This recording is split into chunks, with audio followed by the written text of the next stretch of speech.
केवल 3 पौधे ऐसे हैं जो गैर जरूरी हैं यहाँ पे। उन 3 पौधों को आपके खेत से हटा दो, आपके खेत में बीमारी नहीं आएगी। वो 3 पौधे कौन से हैं?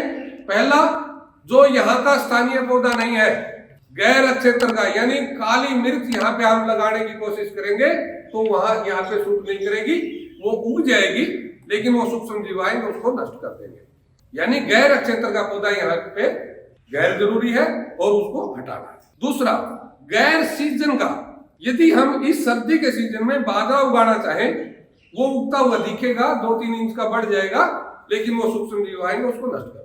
गर्मी के सीजन में हम गेहूं बीजना चाहेंगे तो वो सूक्ष्म जीव उसको नहीं होने देंगे। हम भाव लेने के लालच में कुछ सब्जियों को समय से पहले लगा देते हैं और उसमें फिर हमारे को वो सूक्ष्म जीव तंग करते हैं और वो दिक्कत आती है। 2 प्रकार के पौधों को समझ गए, ये गैर जरूरी है प्रकृति के हिसाब से, अपने हिसाब से हमारे को वो लाभकारी दिखते होंगे, क्योंकि काली मिर्च का जब भाव देखते हैं तो मेरे को लगता है कि मेरे खेत में हो, लेकिन प्रकृति के लिए वो यहाँ के लिए नहीं है। तो इसलिए वो दोनों पौधे, जो इसका सीजन नहीं है और जिसका स्थान नहीं है, वो दोनों गैर जरूरी है, प्रकृति उनको नहीं होने देगी। इन 2 को हटाना भी आसान है, समझना भी आसान है, कोई भी किसान इसको हटा भी देगा। लेकिन जो तीसरे वाला पौधा है उसको थोड़ा समझना भी मुश्किल है और खेत से हटाना भी मुश्किल है। वो तीसरा कौन सा है? कुपोषित पौधा, जिसके खुद के न्यूट्रिएंट पूरे नहीं है, वो भी प्रकृति के अनुसार गैर जरूरी है। क्योंकि मेरा बेटा यदि कुपोषित है तो उससे जो जनरेशन आएगी वो हॉस्पिटल का बिल बढ़ा सकती है और बाकी देश के काम नहीं आएगा।